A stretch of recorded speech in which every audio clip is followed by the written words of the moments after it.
Hello, family. Welcome back to JFK Today, your direct link to all things politics, comedy, and culture. I am your host, Janaya Future Khan, champ yapper and frequent nuisance in the activist and comedy worlds. Let's get dialed in. Look, it's gonna be a lot of Trump for the next couple days, weeks, years. Who can say? But there's going to be a lot of us too. That's what I realized last night. When I recorded the episode, there's this need to cram in these lessons towards the end, and I'm going to be doing a better job infusing them throughout and these teachings, because as much as we look at and think about what the right is doing, what they've done, right, what they're good at, what their intentions are, there is the fracturing that happened on our side and the need to unpack, unravel, and figure out what's going on. What did we do? What didn't we do? What do we need to do? I think for me, when I look at the left right now, I actually see all the right players and not enough infrastructure. We have the best team in the world, right? But we're playing as superstar individuals. And so we're losing to shittier teams than we ought to be for two reasons. We don't have the right infrastructure. So we don't have the right coaching staff, for example, right? We're operating in silos. And I think when you have a certain set of skills, for example, or I don't know, maybe it's attitude, maybe it's this, maybe it's that. We're not working together, playing as a team. So I'm not feeling despondent or despair. If anything, I'm frustrated, but I very much feel like we have the exact right pieces. They're just we're not meshing yet. And we've got time to do that. And the good thing is sometimes these extraordinary circumstances, right, like the ones that we find ourselves in now and the ones that we're going to be finding ourselves in soon, can help really identify the need for that. Now, should it always come down to, I don't know, a fascistic state? No. And it doesn't, right? It doesn't. It's just, that's where we are now. And I think social media and the algorithms have a lot to do with it. I had to ask myself, am I showing up, right, as a leader the way that I want to? Am I saying the hard things? Am I willing to say the hard things? Anyway, so you'll see a little bit more of that in these episodes as we work through this thing together, because we are together.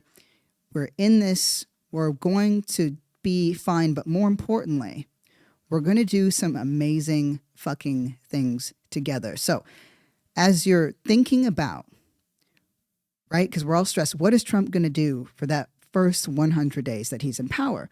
I really want to know what we're going to do for that first 100 days that Donald Trump is in power, and what you're going to do. Because here's the thing. Really, right, a bunch of billionaires came together and were like, oh, let's just tweak some things here or there, let's win. But the other side was the culture side, right? I mean, I'm oversimplifying on purpose. But the culture side was just a bunch of random dudes, largely men who just decided to start something. And because they stuck with it, right, they grew out their base, and then they started to cross network, right? And then those bases grew, and over time, over a series of years, that became what we call the manosphere. It's really that simple. I'm looking at us for a cultural revolution, and I believe in our ability to do it because we are the only ones who do. This is going to seem really out there, for example, right? But just stick with me because I know you'll get it. What I'm about to say. I love Bill Burr. He's cantankerous, right? He's a curmudgeon. His comedy is built on rants, but if you listen to his comedy and you know his comedy, he's got excellent racial justice politics. He's unafraid. He doesn't pull any punches. Has he dabbled or at different times throughout his comedy career crossed the line on misogyny? Yeah. But then he always dunks on the other side, which is dudes as well. Which is why I was so surprised that his SNL monologue, right, the most recent one that just happened, was such shit. And I realized, and this is so out there. This is just me abusing my platform, just being like, indulge me.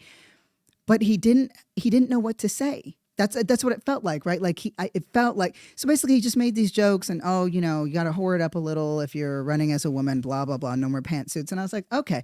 But typically something really sharp and satirical and biting would follow that. And I realized that it's because that he's not the guy that comes up with the things. That's us. And there's a way that we're not talking about things, and we're not generating discourse and rhetoric to counter the rhetoric that we're experiencing, which truly is just so 90s in so many ways, but also, right, very much informed by today. Anyway, it seems like we got to jump into the episode, but I wanted to just start out by making a commitment to create more with you and to step more into what I believe is truth telling, not just to the right. That's actually easy. People treat that like it's the really hard thing, right? It's like, no, it's easy. What's harder, I think, is having the hard and challenging conversations across the left and with each other, because there's more vulnerability required. It can hurt more. It's scarier, right? And listen, we have not been kind to each other at all. But luckily I've been, able to sort of hone these skills and, to the point where most people are just D-League to me and I'm NBA. But we all got to be. And we can get there. We always have. Anyway, let me just get into this real quick. Let's get into this episode. It's going to be fast-paced, fast-moving. So for one, we know Donald Trump, right? He gets the confirmation. And what do we see? A surge in the markets. The markets were thrilled. So I was like, it's enough. That's enough. Yeah.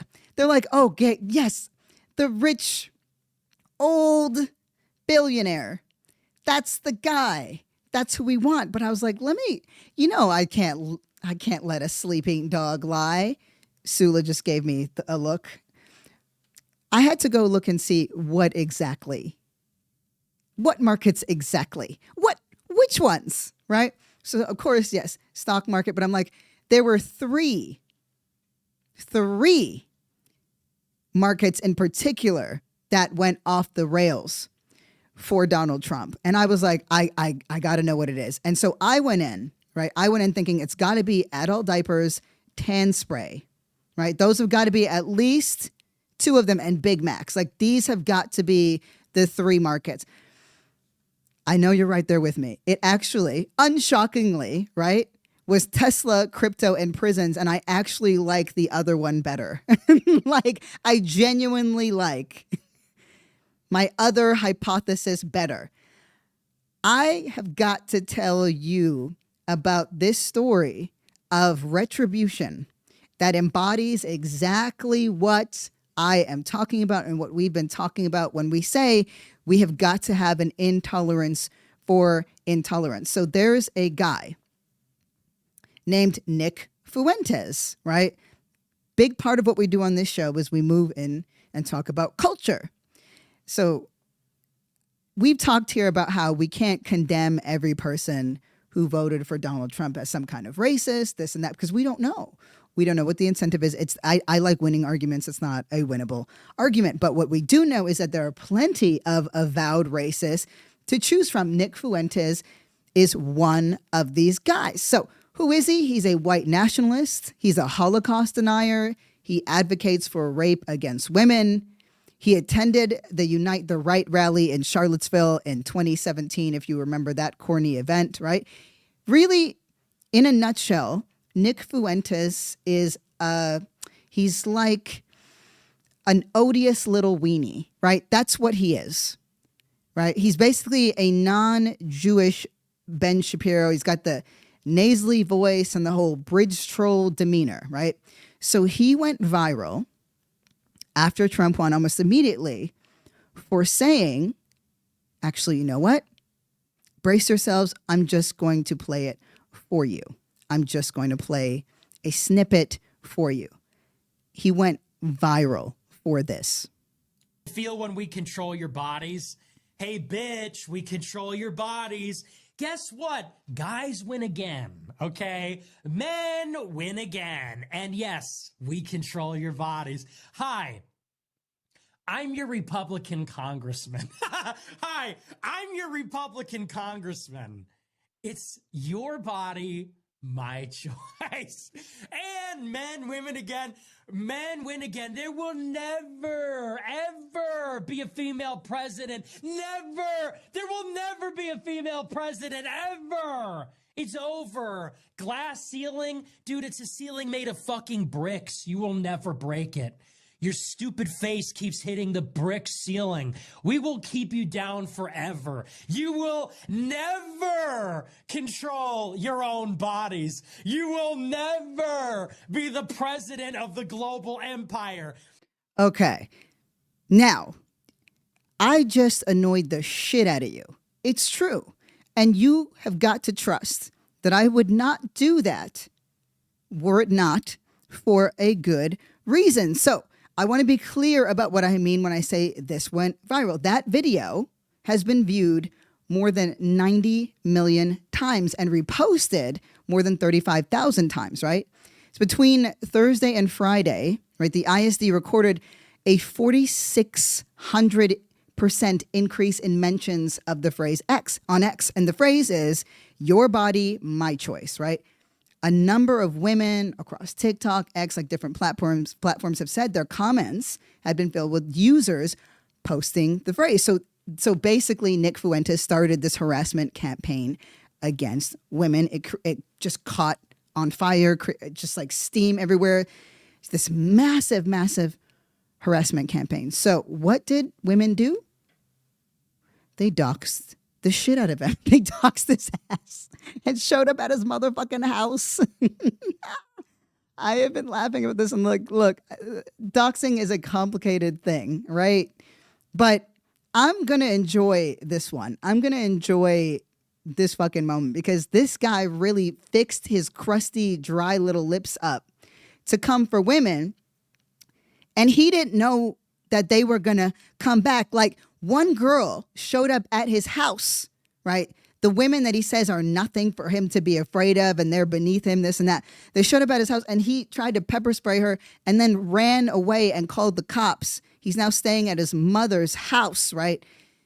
Girls on TikTok said, fuck you, fuck this. I mean, the witchy girls are putting curses on him all over social media. It's one of the best things I've ever seen. Yes. He's hiding from women now. He shouldn't have been talking shit.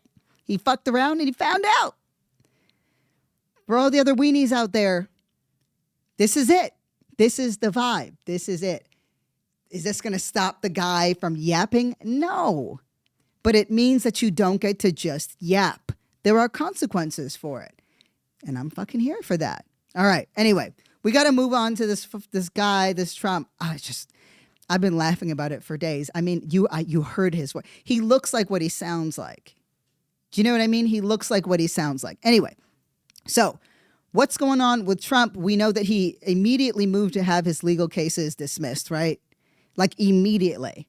That he's the president-elect. It's the first thing he's done, just to remind you, right? There's been numerous attempts, right? And they've been successful to delay the case in which he was convicted on 34 felony counts. Now, considering everything that's happened and everything that's happening, it can be really difficult to remember that this is a wild thing, right? And I mean, and the liberals with their little, don't ever vote for a felon, da-da-da-da-da, that shit bothers me because we all know who we think about when we think of a felon. But I think it can be missed how significant it is that this happened. But again, it was going to be a problem if he didn't become the president. He did become the president, so now he's going to do what he wants. This was, and it to remind you, right? This is that criminal hush money case, right? And they want to throw it out on presidential immunity grounds. That's it. This is a really big deal. Or it was. Because it's probably going to get thrown out, right? Nothing's going to happen to the president of the United States. Sounds like a really good moment to segue into his latest appointees of note. I'm not going to go through every single one of them. Yesterday's felt really important because I wanted to really lay out the fact that this isn't in our head, right? Like, we're not blowing this out of proportion. This is big. They're doing what they said they're going to do, right? So the latest appointee of note is Elon Musk, right? Trump has appointed Elon Musk to lead the government efficiency department. Now, you haven't heard of this department before because it doesn't exist, right? This department doesn't exist. It's one they're going to create. So it's imperative that we understand what the word efficiency means here, right? So Trump's described this new commission as like kind of like a Manhattan Project, right? That's going to dramatically slash regulations, cut staff, and, quote, restructure federal agencies, right? And of course, it's unclear how such an effort would be funded or run. But I want to be really clear, right? Slash regulations. Why do you think so many products, particularly food products, have been recalled in the past couple of years? It's because of the deregulation of safety standards in corporations. You can thank Donald Trump for that, right? That is the reason. That's why people are dying of E. coli right now for like no reason, listeria, all kinds of things.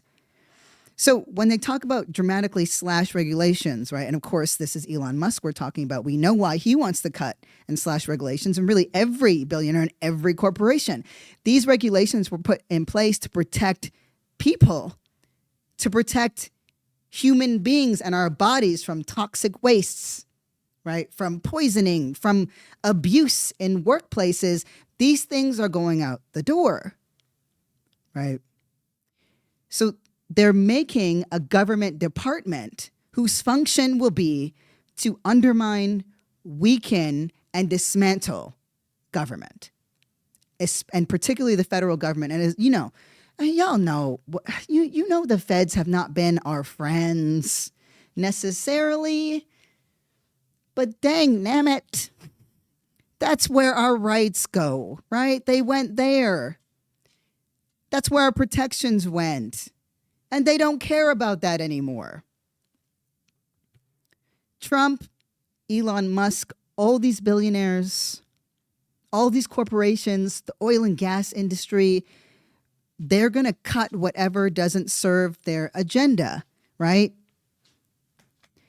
Sorry, I had to stop to pet Sula because she's like, hey, wrap it up. You know, I can hear her little nails just click clacking everywhere. She's just like, she's on one tonight. And you know what? It's a frisky night. I totally get it. So that's what they're doing. It's anything that doesn't serve their agenda, they're going to get rid of it. And, you know, apparently Elon Musk is going to do this alongside Ramaswamy. You remember the swarmy guy, yeah?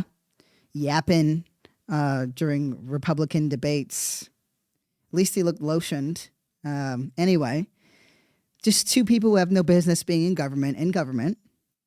And this is also a good moment to remind you that these are the government contracts, right? It's government contracts that keep the lights on for Musk, right? His auto and space industries have grown through federal contracts and government subsidies. That's all of them. Don't forget that Jeff Bezos has an aerospace company as well. The bigger the mouth, right? We said this yesterday, the bigger the mouth, the bigger the whale. Gets to a point where the only way that they can get the kind of money that they need to increase their wealth is to control the government, control the place that regulates the markets, control the place that prints the money. That's them. So can they really just do that? Can they really just do that? Here's the thing, right? Because federal spending is controlled by Congress and the White House, right? You might think, well, maybe it's not possible, but this is a good moment to remind you and us that Republicans are poised to control the House. They're two points away. All right, we're at I think 206 for the House, and they're at 216, and it's the race to 218. Right? Thanks, Pelosi. Anyway, right? They poised to control the House, they control the Senate and the White House. Right? So this gives the GOP the opportunity to implement at least some of the commission's proposals, whatever they might be, which of course will trigger massive repercussions for the U.S. government and for, I don't know, I was going to say tens of thousands, but very likely millions of federal workers, because there are millions of them. RFK Jr. also, this is like a good moment to just say he announced his intentions, right? Because remember, he's going to be like the health guy. He announced his intentions to fire 600 federal health workers, right? Trump has already flexed his power, right? He's moving to get his case dismissed. He's creating these kinds of commissions, and of course, doing so from the advice of these millionaires because they bought and paid for this election. But he's also, so, when you think about this commission and these appointees, there should be due process, but not when it comes to Donald Trump. So he's already, right, pushing for the Senate Majority Leader to allow recess appointments, which means, right, he could install at least some officials without Senate confirmation. So he wants the names that we've sort of named in this episode, or really just last episode. There'll be a couple more that come up because there's Ramaswamy and then one more that I'm saving. He wants to just be able to do it without needing to go through due process, and the Republicans cave every single time. Every single time. Of course, they're all aligned, some up to a point, but they always, always, always, always fold, and you're going to see, they're going down like they have the spines of chocolate eclairs. It's like, you know what I mean? They are folding. So, and that procedure, right? Typically the Senate must approve presidential nominations for high-level posts, right? This includes cabinet positions, ambassadorships, inspector general jobs. This is a process that's outlined by the U.S. Constitution. It's meant to check presidential power. Like, it's meant to be one of those checks and balances. It's a way of ensuring officials directly elected by citizens can guard against the appointments of unqualified individuals and personnel, which all of these people are. They are the most unqualified. Sula could run the government better than these folks will, because they don't want to run the government. They want to dismantle it. And that's the key thing to note. That's why this is going to benefit no one, not even the people who voted for him, except for the extremely, extremely wealthy. Oh, I have been reading that humanitarian aid to Gaza and to Palestine is less than it's ever been. I fear that Palestinians have sort of been lost in the discourse when it comes to this election and what it means. So I thought this was a good moment to bring up Trump on Palestine, right? What has he said during? What has he said so far?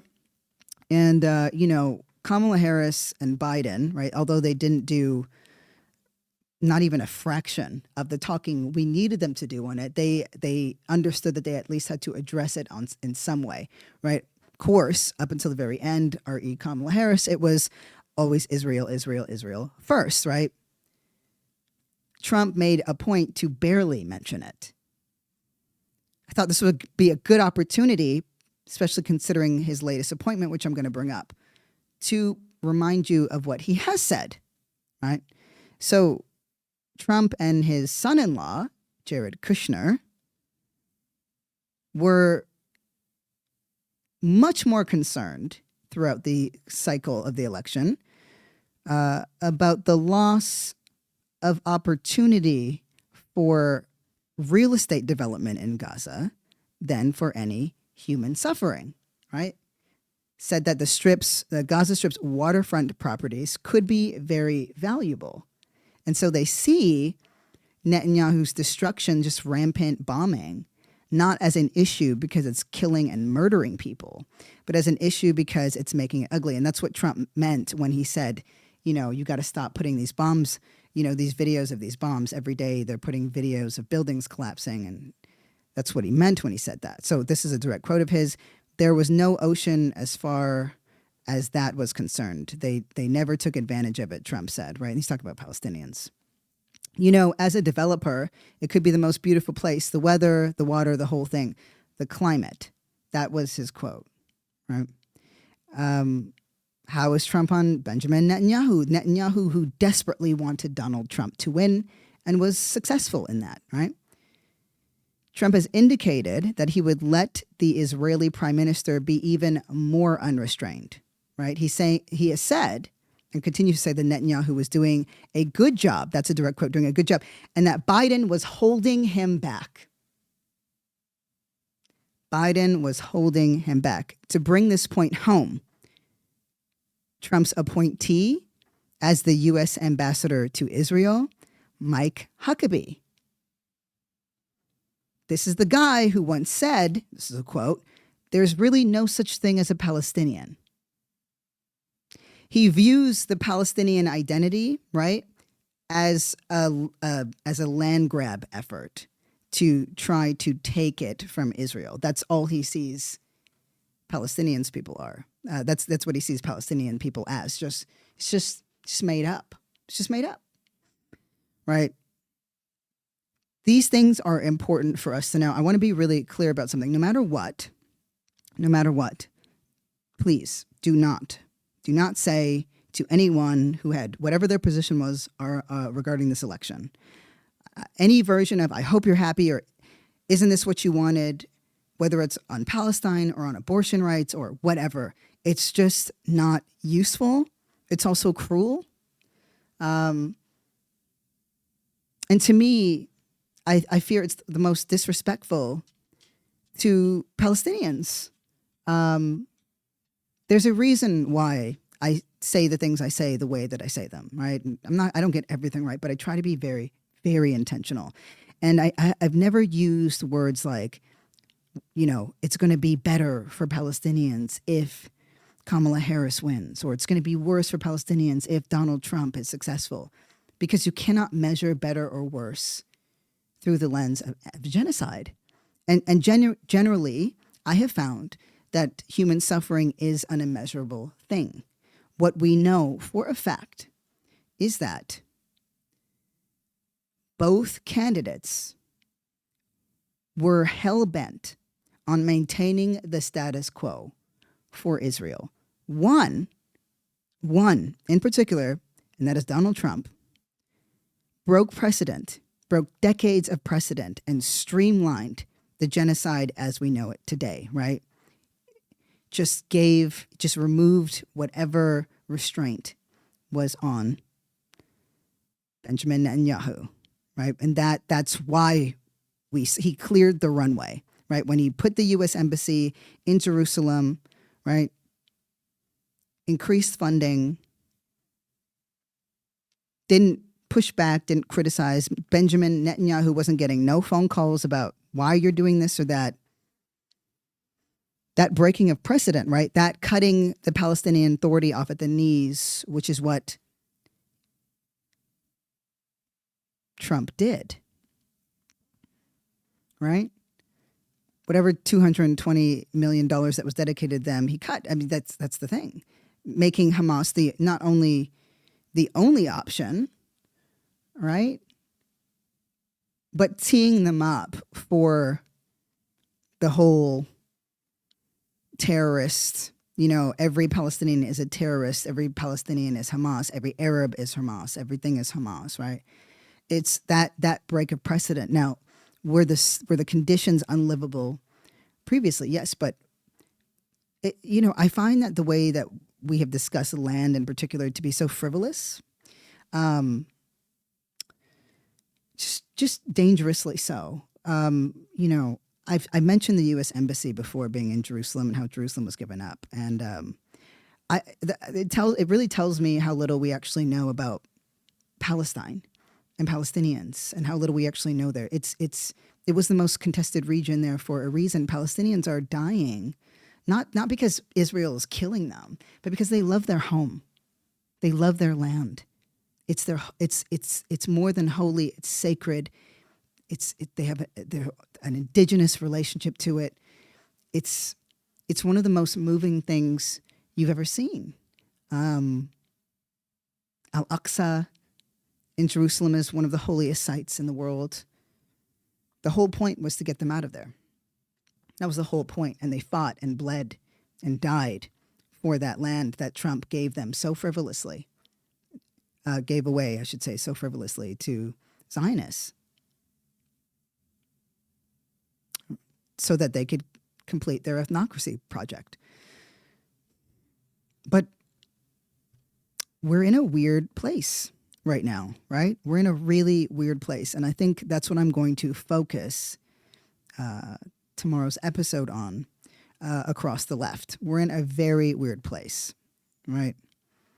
We've got a lot of grudges and a lot of resentments that we're not being honest about.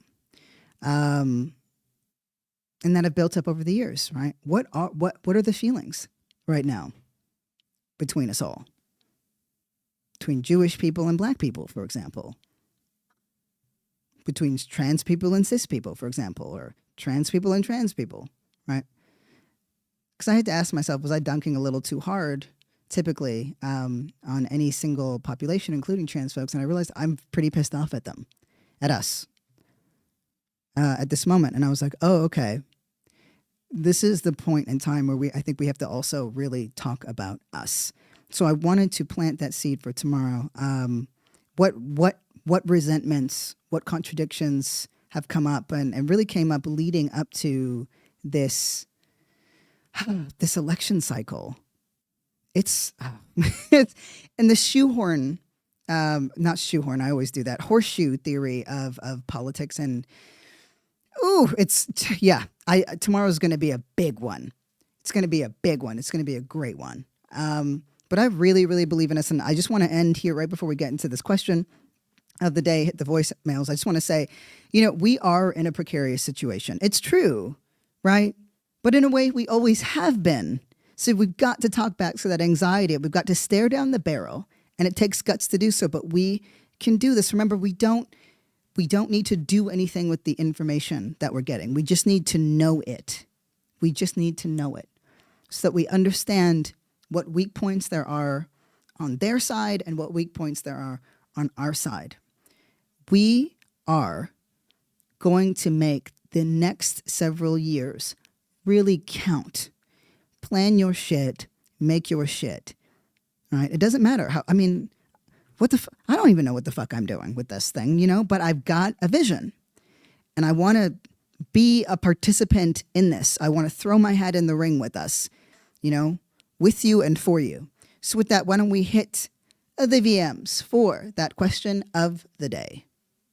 Hello, Janaya. My name is Terrence, and my main question for you is about shame in activist movements and circles, and my own experience as an activist. I was radicalized in the mid-90s with ACT UP, is that people use shame to kind of, and coercion to kind of silence discourse and protect themselves from counter opinions. And I get that it's scary, but I also know that change will never feel safe. And I feel like it's mostly used as a defense mechanism, but shame is mostly used by abusers and cults and other things to maintain the status quo. And it leads to inaction and not action. And this is one of the things that I would like to see movements move beyond and change the culture of these social justice movements so that we can reach our full potential. Okay, Terrence. Hell yeah. And how timely?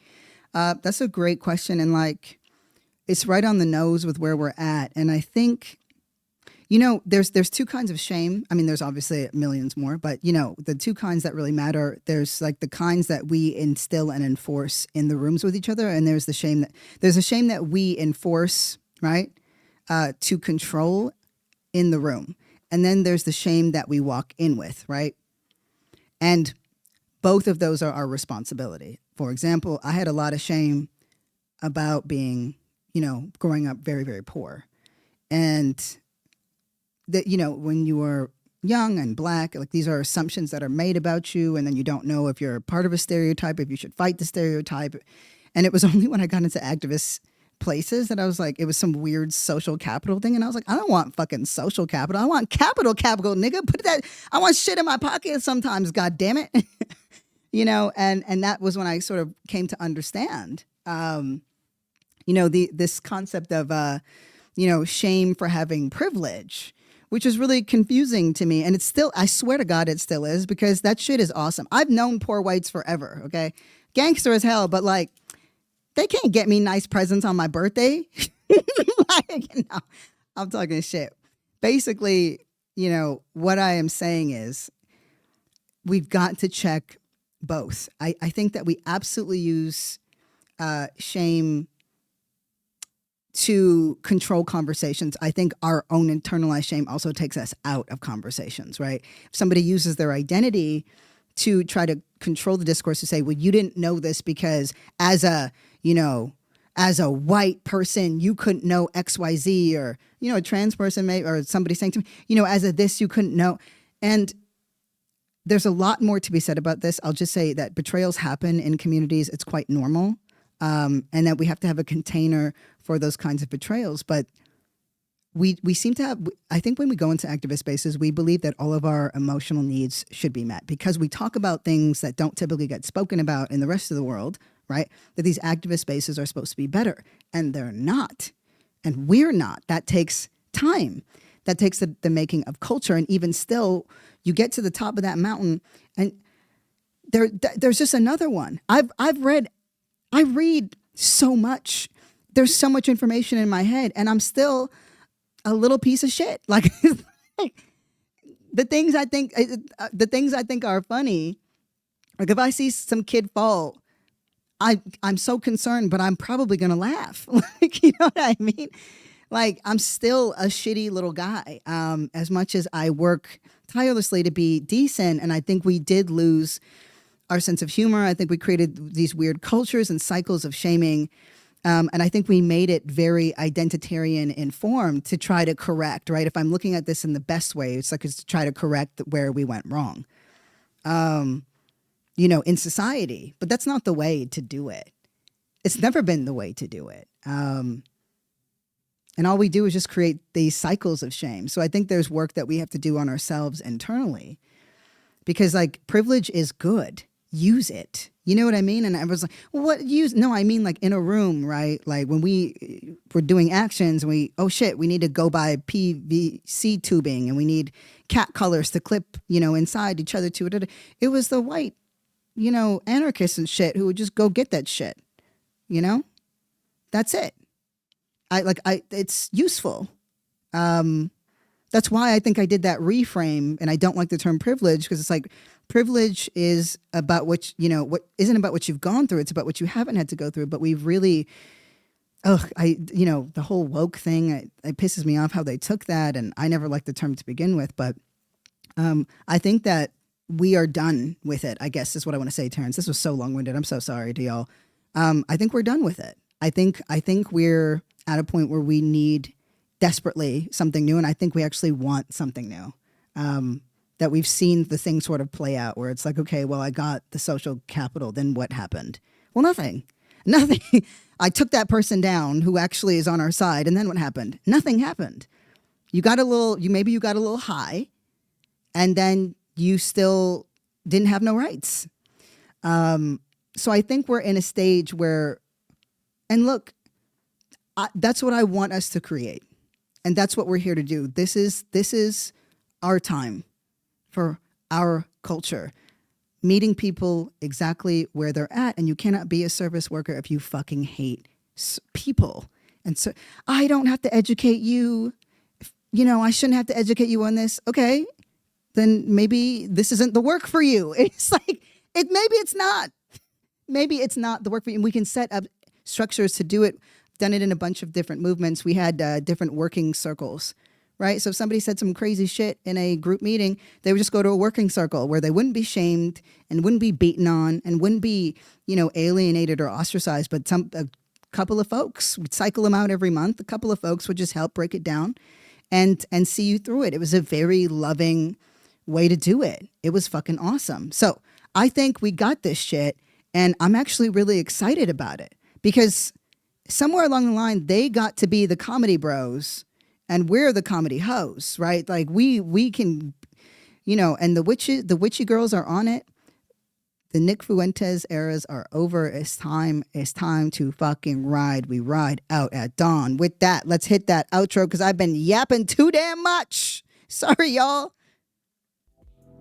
All right, just want to say thank you so much for listening to JFK Today. You know it means the world to me. The show really is a labor of love. New episodes drop 4 times a week. We're available everywhere podcasts are. I want to hear from you. Drop your voice note questions to jfktodayShow@gmail.com. Shout out to KR, Carolyn, the JFK team. And shout out to you, the listeners that make it all possible. Love you. Peace.